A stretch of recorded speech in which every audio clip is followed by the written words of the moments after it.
واقعہ ہو گیا, ہمیں کوئٹہ جانا پڑا.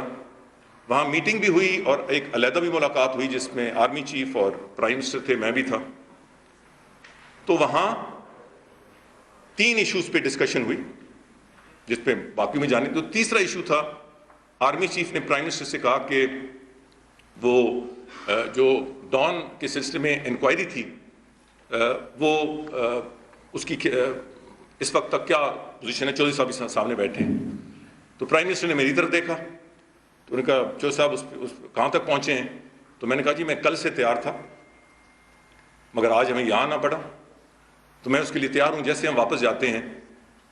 تو پھر اس طرف سے کہا گیا, کس نے کہا, میں وہ اس کو مطلب ضروری نہیں سمجھتا آپ کا, کہ جو سب یہاں ہی شیئر کر دیں. میں نے کہا کہ نہیں, پہلے میں پرائم منسٹر سے شیئر کروں گا, اس کے بعد آپ سے شیئر کروں گا. سو دوسری دن میں نے پرائم منسٹر شیئر کیا سارا حدود حربہ اور اپنی ریکمنڈیشنز. پرائم منسٹر نے کچھ سوالات مجھ سے کیے اور اس کے بعد ان پرنسپل اپروول دی جو ریکمنڈیشنز میں نے کیے تھے. اور اس پہ انہوں نے کہا کہ جو سب کل آرمی چیف نے بھی کہا تھا کہ اس کو اناؤنسمنٹ سے پہلے ذرا ہم سے بھی شیئر کر لیں, تو آپ ان سے شیئر کر لیں. تو اس میٹنگ میں ڈار صاحب بھی بیٹھے تھے اور شہباز صاحب بھی, جہاں میں نے پرائم منسٹر کو یہ بریف کیا. تو میں نے کہا جی کہ میں نے ایک سینٹنس کہا جو میں اب ریپیٹ نہیں کرتا, مجھے دوسرا میرا فکرہ تھا وہ یہ تھا کہ میں شیئر کرنے کے لیے تیار ہوں مگر اس میں میاں شہباز شریف اور اسحاق ڈار صاحب بھی میرے ساتھ موجود. انہوں نے کہا بالکل ٹھیک. ہم نے فون کیا, گئے, کچھ چھپ چھپا کے نہیں گئے, پروٹوکول کے ساتھ گئے. اگلے دن آرمی چیف نے خود کہا تھا کہ اگر آپ مناسب سمجھیں, پرائم منسٹر کو کہا, تو اناؤنس کرنے سے پہلے سے ہم سے شیئر کر لیں.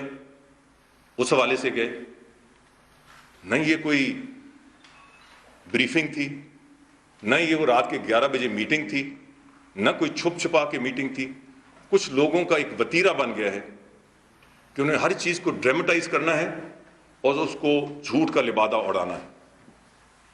آپ بے شک کریں, میں فیکٹس آپ کے سامنے رکھ رہا ہوں.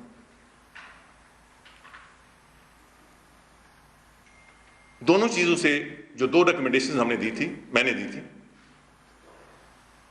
اس سے پرائم منسٹر نے بھی اتفاق کیا, آرمی چیف نے بھی, اور ان کے بھی کچھ لوگ وہاں موجود تھے, اور ہم واپس آ گئے.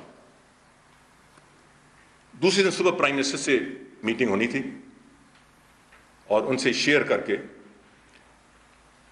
میں یہ بھی واضح کر دوں کہ آرمی چیف کے ساتھ میٹنگ ہمیشہ کی طرح بہت اچھی تھی. اس میں کوئی, کئیوں نے کہا کہ بڑی ہیٹڈ تھی, بڑی تلخ تھی. اب کون ان کو سمجھائے کہ ایسی بے تکی خبروں سے اس ملک و قوم کی کوئی خدمت نہیں ہو رہی, اور مجھے کوئی کانٹرڈکٹ کرے کہ وہ بڑی اچھی میٹنگ تھی. اور اگر کوئی کانٹرڈکٹ کرنا چاہتا ہے وہ ISPR کرے یا ترجمان آرمی ہاؤس کرے. کوئی غائبانہ عسکری ذرائع کو, میں نے پہلے بھی کہا میں نہیں مانتا اور ابھی نہیں مانتا. دوسرے دن پرائم منسٹر سے فائنل, ہاں زیادہ وقت جو ادھر لگا دونوں پہ انہوں نے اگری کیا, وہ لگا کہ پریس ریلیز کی حدود حربہ کیا ہوگا. ظاہر جو PM ہاؤس سے آنا تو اس حوالے سے ڈسکشن ہوئی. واپس آئے, پھر پرسوں بھی میٹنگ ہوئی, کل میٹنگ ہوئی, اور پریس ریلیز آپ کے سامنے.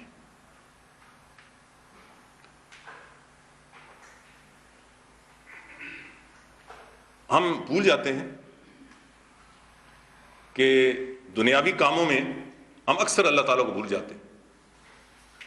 بالآخر ہر انسان, اور ہمارا بطور مسلمان تو عقیدہ ہے کہ ہم کسی حکمران, کسی اعلیٰ عہدے, کسی اعلیٰ ترین شخصیت کے سامنے جواب دہ نہیں ہیں, ہم اللہ تعالیٰ کے سامنے جواب دیں. اور میں نے بار بار یہ بات دہرائی ہے, میں نے بار بار یہ بھی کہی کہ میرا بطور TM منسٹر کام ہی نہیں. بہرحال ایک آکورڈ پوزیشن بن گئی تھی تو میں نے اپنی ذمہ داری نبھائی ہے.